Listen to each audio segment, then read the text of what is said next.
just my experience at the Hip Hop Film Festival. First, I want to say thank you to CR Capers, who is in the group, who is the the program director and founder of Hip Hop Film Festival. It was such an amazing event. And I don't really say this about a lot of film festivals, but this was an experience. And so it was such a dope event.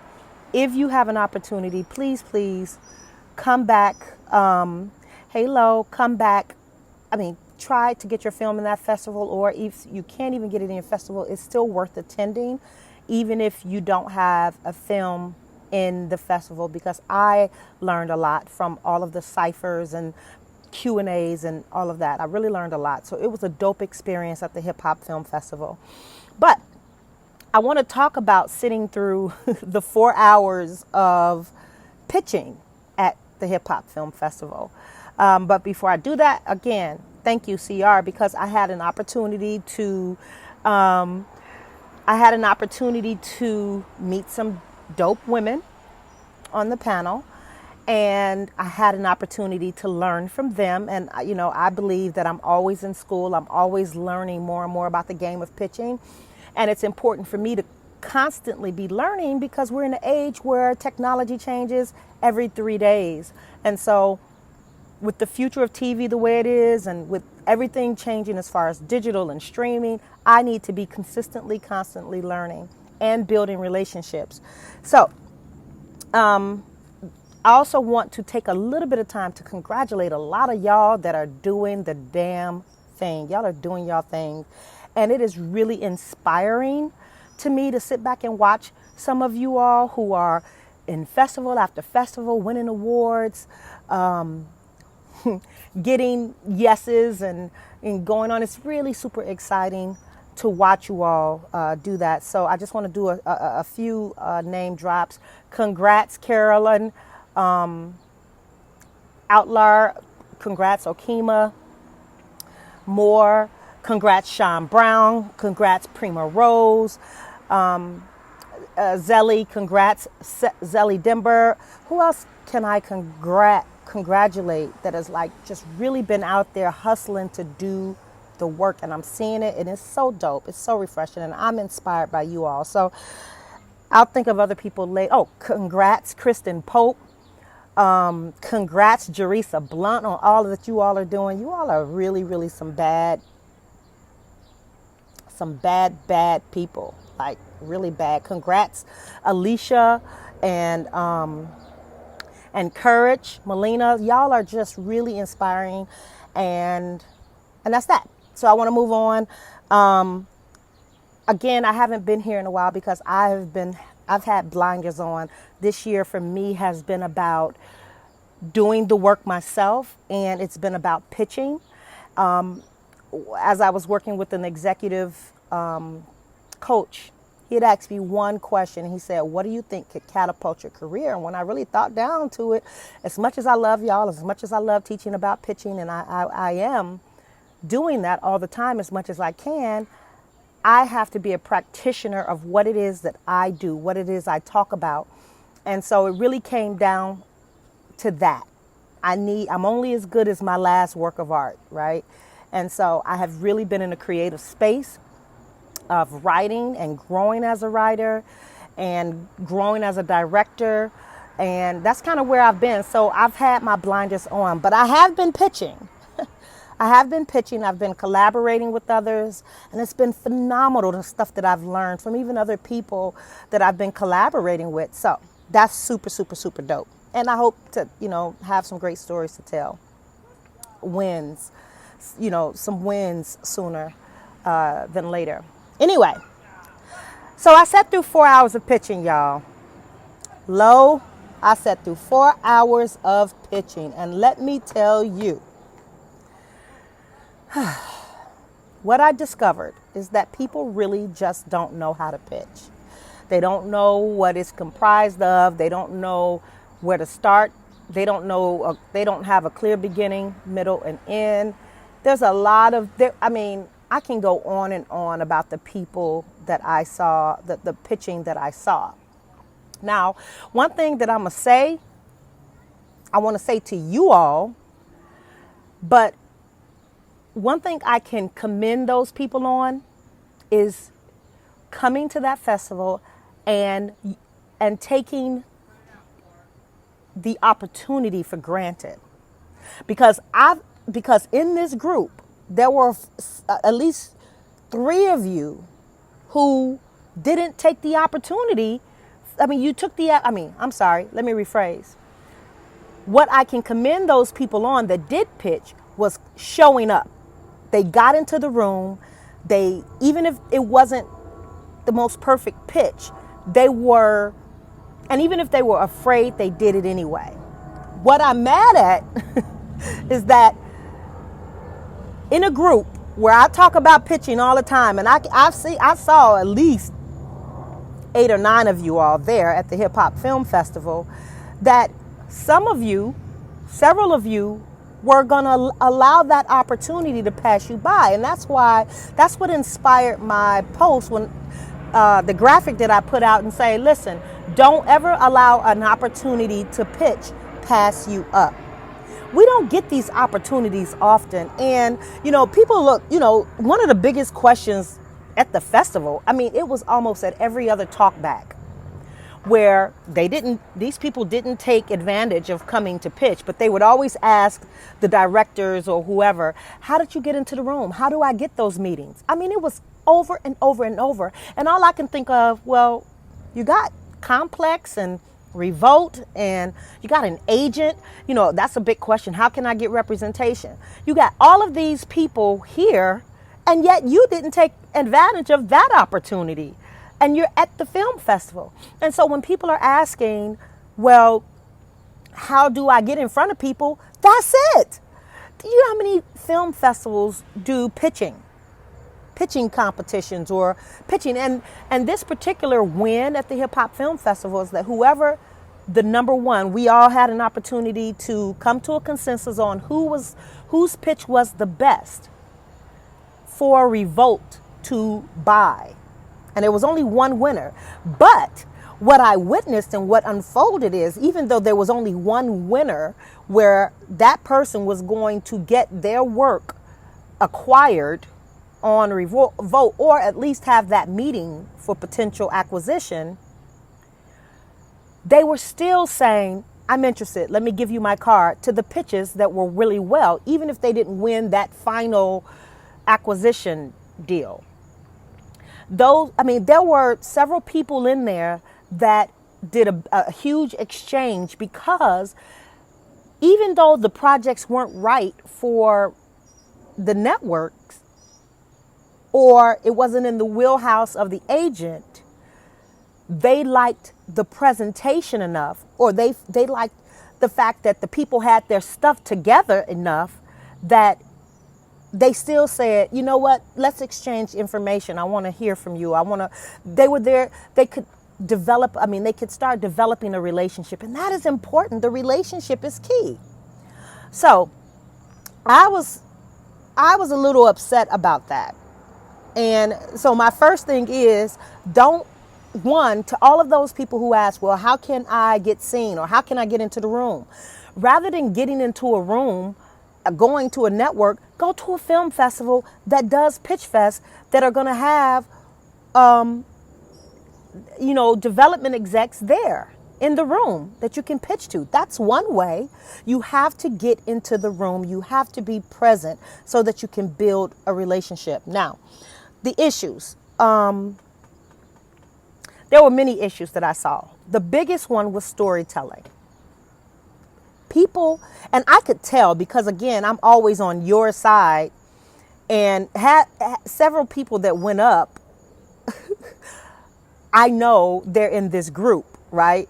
And I would just act as if I didn't know them, but I would probe with a certain question, because I know that their projects were better than they were pitching them to be, right?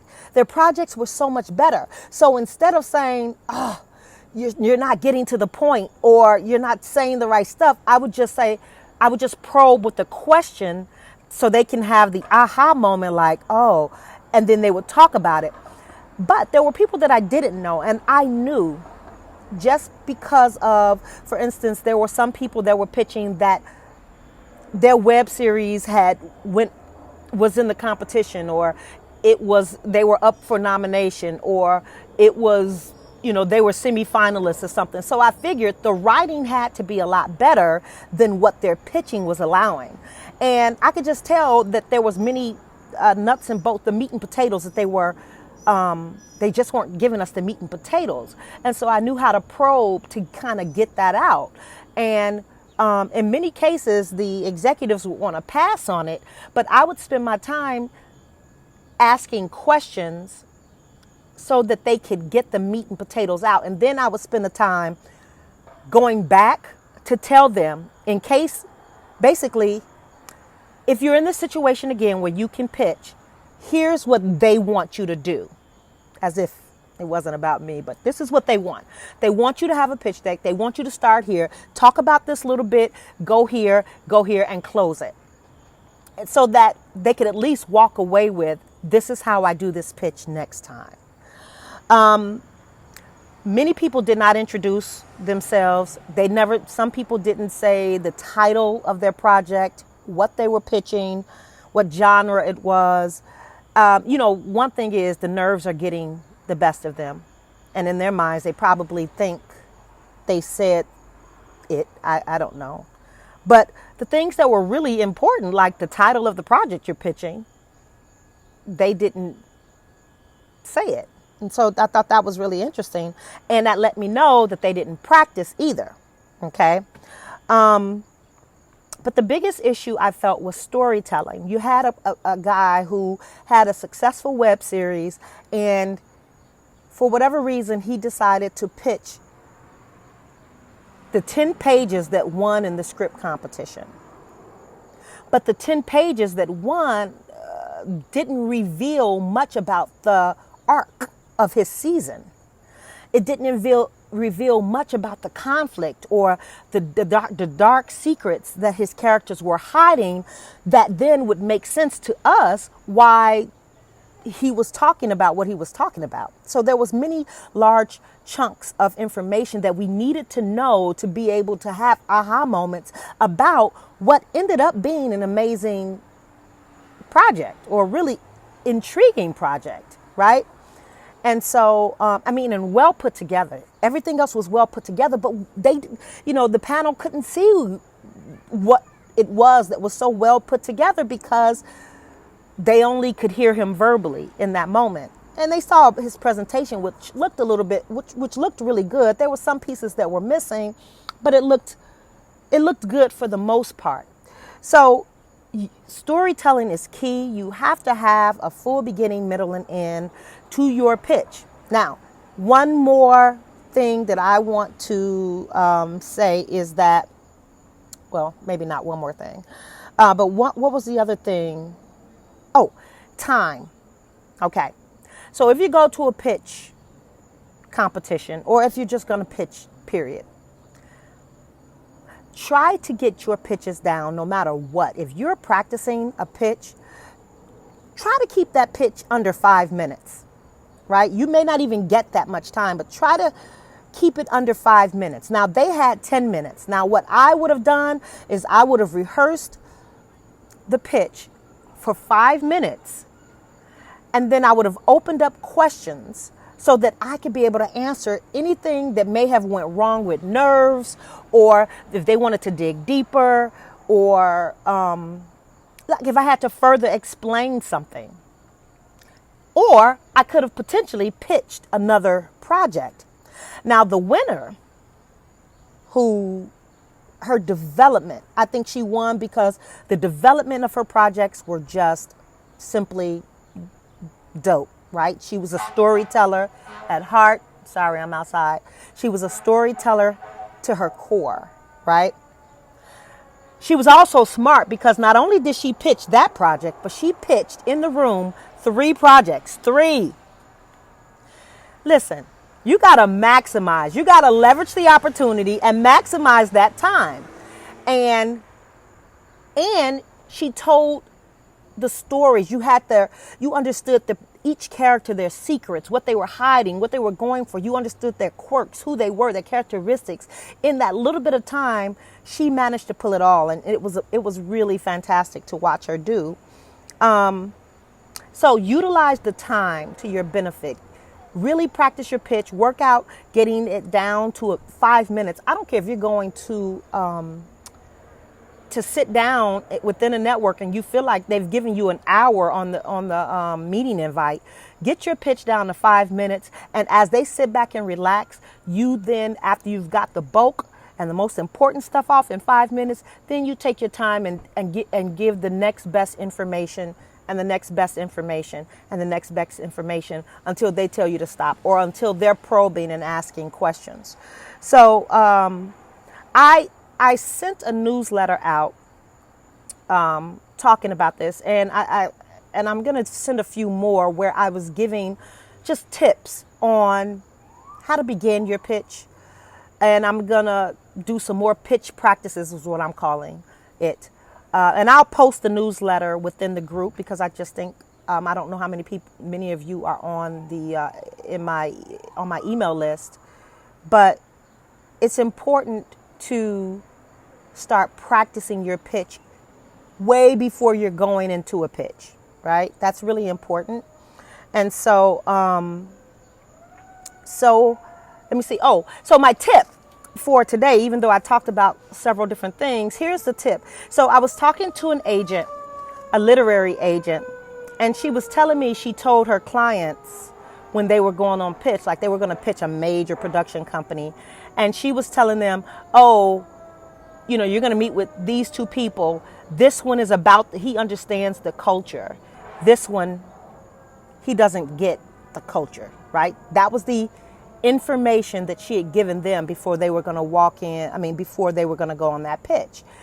And I thought that was interesting, because to me, that was great information. Now, what would I have done with that information? For the person that wasn't culturally woke, I would have researched him. I would have researched both of them. But for me, because there's a person that's not culturally woke, that means that I have to explain, especially if I have to explain more than I would usually have to explain. So woke, the term woke. To many of you, I don't have to explain what that means. But to someone who isn't culturally woke, culturally aware of what it is we do, or how we do things, or you do things within your culture, then you might have to explain terminology. You might have to explain, and I gave her, the agent, an example of this. I knew earlier this year, going into a pitch that I was dealing with someone who really wasn't aware of who the celebrity was that we were going to be pitching around, because he is a Black celebrity, and I just knew that she didn't know, right? And so the way we started the pitch was to talk about what made him famous by highlighting another show that he was in and how that show blew up based on his participation with one of the lead characters of another show, and the scandal that came about, whatever, in all of the papers and whatever, the blogs or whatever, right? So I started that, but because we mentioned this other show and how it gained popularity by this mishap, then it alerted them. Oh, I remember that. I remember that I remember that was a big thing. And and if not, he's who made that show popular, right? Having that information, that little bit of information that the agent was able to give them to go into a pitch was really key, because then I got to do a little extra for one of them. For one of them, I have to do a little bit more explaining. I can't assume that they understand the world in which I'm about to present to them. I can't assume that they understand the people. But in all fairness, technically, we should be doing that anyway, right? Right? we should be technically doing that anyway. Whereas you can't go in and assume just because we are of, you know, because we think things are universal, that they're universal, right? We have to kind of go in thinking, let me further explain the world and its rules that I've created. So anyway, that's my little tip. I just wanted to talk about that, and I hope you take that, and I hope you use that and know you need to be researching these people. And if you get any nuggets on who you're pitching, then use that in your research and use that in your pitch. Lastly, I am offering, because it's so important to me that you know how to pitch, I am offering $200 off of my coaching. It's in the newsletter. It's only going to go for the next 3 or 4 days. Forget how many days we're at.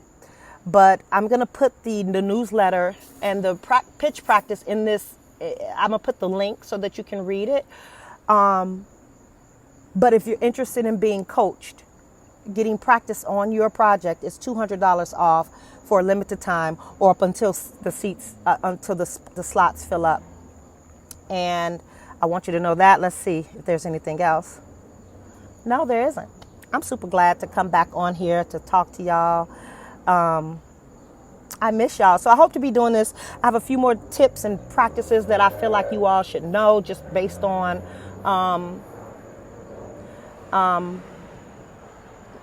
what I saw today. I'm happy to say that I'll also be doing a workshop at the Newark Film Festival, and I believe I'll be doing a pitch workshop at the International Black Film Festival in Nashville. And yeah, I'm super excited. Y'all. And anyway, wish me well. Tomorrow I'm up for 4 awards at a film festival for Best Actress, Best Director, Best Screenplay, Best Film. So wish me well, wish us well. And one more shout out to the executive producer, Cheryl Howard, that's a part of this group. Our film has really been like the little engine that could, and I couldn't be more excited about its future.